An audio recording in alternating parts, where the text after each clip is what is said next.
You know what goes great with coronavirus? Lyme disease. No, but all jokes aside though, people. Hello everybody, it's Zach, the Dark Conservatarian, and I'm just here with a very quick rant to go talking about COVID-19 right now.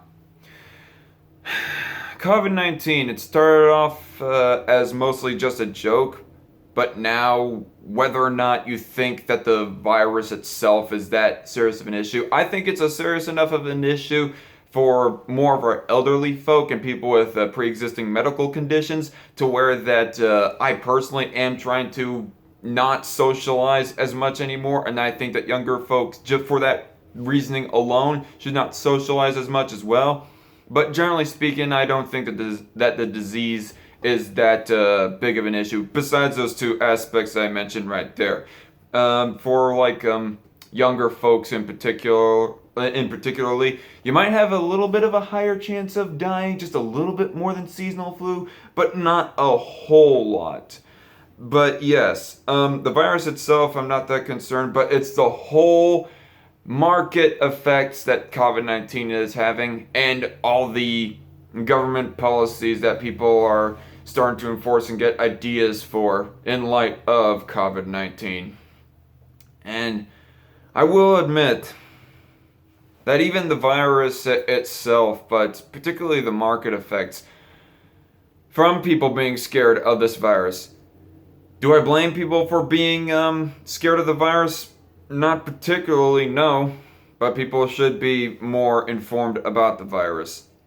But because of all that stuff, it's enough to tempt a person to put aside their libertarian principles. And I'm not gonna lie, I have been tempted for a little bit now to just shelf my libertarian principles just momentarily for until COVID-19 and the scare of it and the pandemic of it anyways dies down considerably, so to almost nothing, to obscurity rather. But if you think about it though, which I am right now, it sets a real dangerous precedent.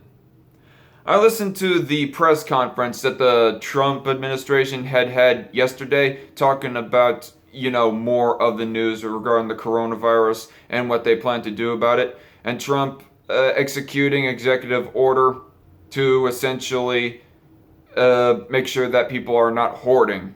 Basically, to put in anti-hoarding policy, anti-hoarding and what's the other one? Anti-hoarding laws and anti-price gouging laws.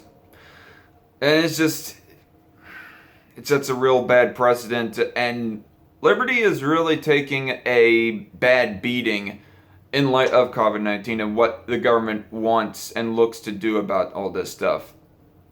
Like, I have stated over social media of why that I am against all this type of stuff, anti-hoarding laws and anti-price gouging laws, but I'm going to restate it right here, right now. Price gouging is basically when one store raises their prices in light of increased demand, more particularly. At least that's typically as to why that they do it. And in a practical sense, like in a principle sense, I am completely against these things. In a practical sense, I almost have mixed feelings. Like, on the one hand, people aren't in danger of losing their livelihood if they aren't able to work a job, like, because of it. Man, I'm about to get all over the place, but screw it. People are likely to go out of a job. Actually, people have gone out of a job because of people being afraid of this of this virus being more widespread than it already is. We have about 50,000 cases here in the U.S. as it stands right now, and count them over 100 deaths if I remember correctly. So it's because of people losing their jobs. It almost tempts a person to be for Trump giving out $1,000 a family for within a given period. Though I And on the other hand, though, in all practicality, I'm against it because of the expensiveness of it. And I'm also against the bailout that Trump has been issuing for hotels and airports and all those other types of businesses as well. Um, and also by principle, I am against just giving out just free goodies, free money, free quote unquote. By the way, folks. Um, but I'm against this whole price gouging laws right here. More specifically, because what if these businesses are like raising their prices in order to compensate for the increased demand and the decreased supply because of that increased demand happening right there? And you're going to start like doing price controls in order to prevent price gouging. What if a business has to legitimately do that, raise the prices in order for them to stay afloat in their business? Grocery stores being the most prime example.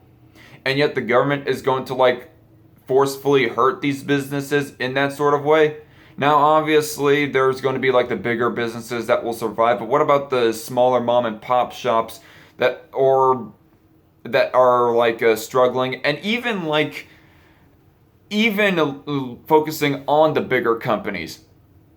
If a bigger company is finding an individual store to not be making a profit, they could likely shut down that one individual store just so that the company as a whole can stay afloat.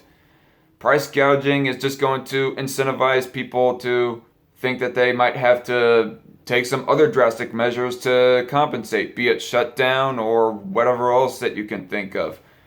Um, so yeah, that on the practical sense, that is why I'm against price gouging. I'm also against price gouging on the principle sense because I am a libertarian myself, so I'm against price controls and all that other stuff.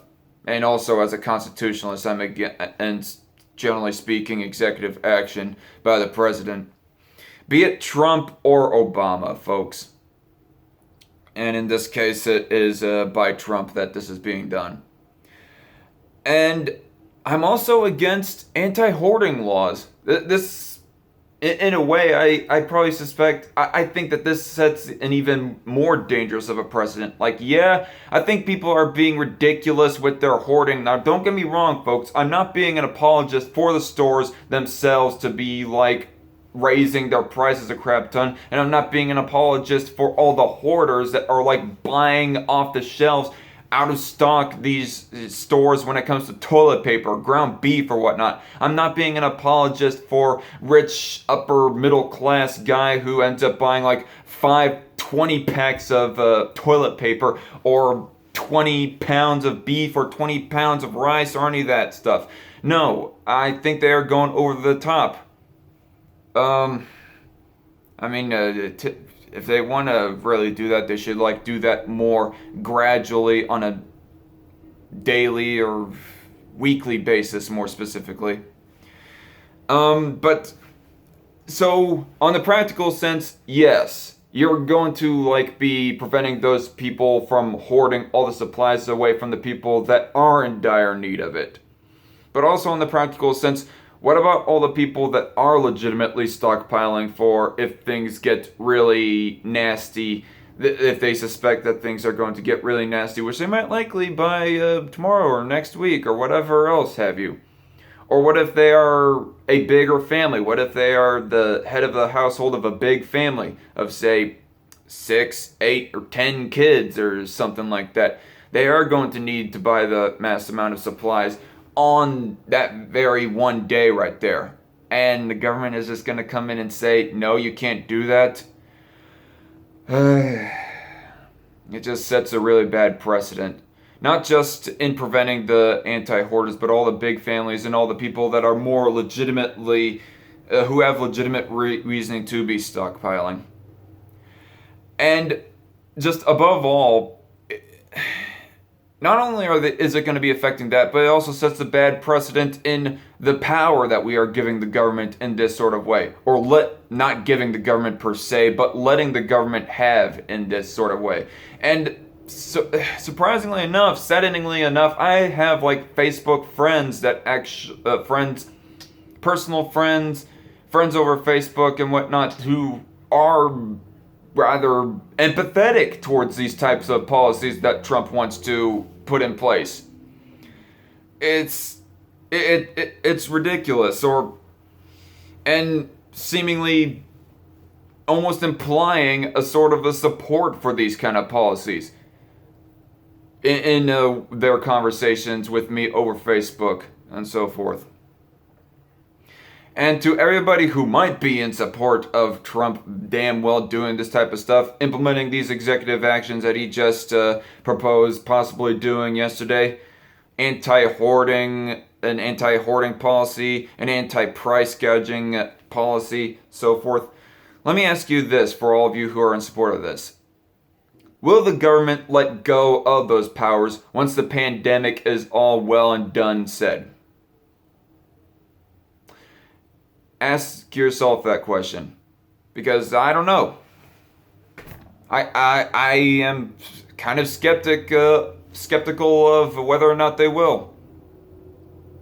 And even if they do, on the surface, like rescind those executive actions, what's to say that they will not have some minutia remaining in place so that the government will ultimately have somewhat of an oversight in these areas? Price gouging, although one could make the argument that government was already putting in price controls before the pandemic, but this just makes it, just goes an extra step.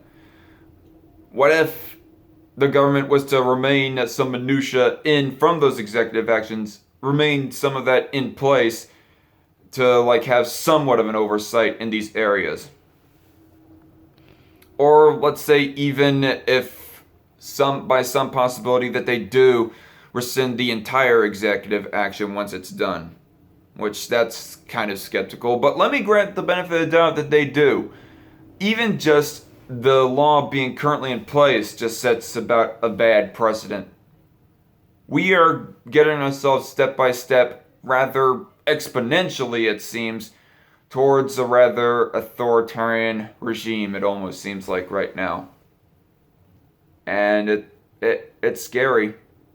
And I understand the fear that people have to where it makes people want to give up on their small government conservative or libertarian principles that makes them want to.